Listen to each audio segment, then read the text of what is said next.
తెలంగాణ బీజేపీలో సీనియర్ల మధ్య అభిప్రాయ భేదాలపై అమిత్ షా సీరియస్ అయ్యారు.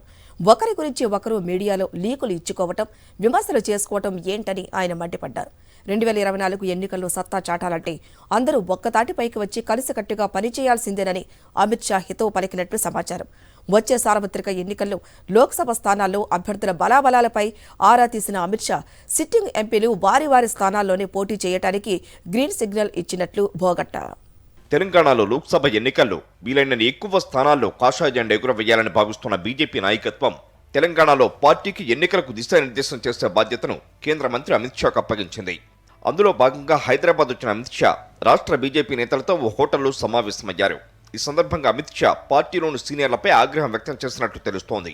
ప్రత్యేకించి పార్టీలోని కొందరు సీనియర్లు గ్రూపులు కట్టి ఒకరిపై ఒకరు విమర్శలు చేసుకోవడం, మీడియాకు లీకులిచ్చి ఒకరి గాలి ఒకరు తీసుకోవడాన్ని ప్రస్తావించిన అమిత్ షా ఇలాగే ఉంటే పార్టీ భ్రష్టుపడుతుందని హెచ్చరించినట్టు సమాచారం.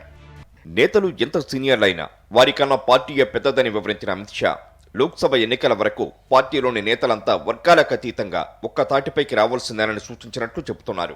ఒకరిపై ఒకరు ఫిర్యాదులు చేసుకోవడం, చాడీలు చెప్పుకోవడం మంచిది కాదని హితవు పలికారు. 2024లోనూ కేంద్రంలో నరేంద్ర మోదీ ప్రభుత్వం ఏర్పాటు కావాలంటే తెలంగాణలోనూ మనం ఎక్కువ స్థానాలు గెలవాలి. అందుకోసం నేతలంతా 4 నెలల పాటు బాగా కష్టపడాలని అమిత్ షా వ్యాఖ్యానించారట. మీలో మీకు తేడాలు ఉంటే పార్టీ వేదికలపై వాటిని పరిష్కరించుకోవాలే తప్ప మీడియాకు ఎక్కడం ద్వారా పార్టీ ప్రతిష్టను మంటగలుపుతామంటే చూస్తూ ఊరుకునేది లేదని వార్నింగ్ టోన్లోనే అన్నట్టు పార్టీ వర్గాలు చెప్తున్నాయి.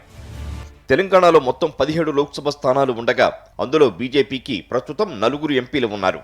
సికింద్రాబాద్ నుంచి కేంద్ర మంత్రి కిషన్ రెడ్డి, నిజామాబాద్ నుంచి ధర్మపురి అరవింద్, ఆదిలాబాద్ నుంచి సోయం బాపురావు, కరీంనగర్ నుంచి బండి సంజయ్ ఎంపీలుగా ఉన్నారు.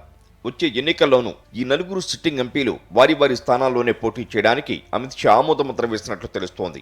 ఇక మిగతా నియోజకవర్గాల్లో టికెట్లు ఆశిస్తున్న నేతల జాబితాను తీసుకుని వారి బలాబలాలపైన బలహీనతలపైన సమీక్ష చేశారు షా. తెలంగాణలో కమలం వీక్షించడం ఖాయమని అమిత్ షా రాష్ట్ర నాయకత్వానికి దిశానిర్దేశం చేసినట్లు సీనియర్ నేత లక్ష్మణ్ స్పష్టం చేశారు. అధికారంలోకి రావాల్సిన పార్టీ ఎక్కడ లోపాలున్నాయో సర్దిద్దుకొని లోక్సభ ఎన్నికలకు సమాయత్తం అవుతా ఉన్నది. తెలంగాణలో భవిష్యత్తు భారతీయ జనతా పార్టీని మాత్రమే అమిత్ షా గారు చాలా స్పష్టంగా వారు చెప్పడం జరిగింది. సోనియా గాంధీ కాదు, ఇంకెవరు నిలబడ్డా మా కార్యకర్తలే ఖచ్చితంగా. అది మెదక్ కానీ జైరాబాద్ కానీ ఏ సీట్ అయినా బీజేపీ గెలుపు ఖాయం. అసెంబ్లీ ఎన్నికల సమయంలోనూ పార్టీలోని సీనియర్ల మధ్య అభిప్రాయ భేదాలు బయటపడ్డ సంగతి తెలిసిందే. బండి సంజయ్, ఈటల రాజేంద్ర వర్గాల మధ్య సయోధ్య లేదని పార్టీ వర్గాలే ఆక్రోశిస్తున్నాయి. ఇక బండి సంజయ్ని తప్పించి కిషన్ రెడ్డికి అధ్యక్ష బాధ్యతలు అప్పగించడం పైన పార్టీలో అసంతృప్తి రాజుకుంది. వీటి ఫలితంగానే అసెంబ్లీ ఎన్నికల్లో పార్టీ కొంత దెబ్బతిందని పార్టీ అధిష్టానం భావిస్తోంది. ఈ గొడవలను చక్కదిద్దుకోకపోతే వచ్చే సార్వత్రిక ఎన్నికల్లోనూ వీటి ప్రభావం పార్టీ విజయావకాశాలపై పడే ప్రమాదం ఉందని అమిత్ షా భావిస్తున్నట్లు చెబుతున్నారు. అందుకే ఇప్పటి నుంచే పార్టీ నేతల మధ్య సఖ్యత కోసం ఆయన ప్రయత్నాలు మొదలుపెట్టారంటున్నారు.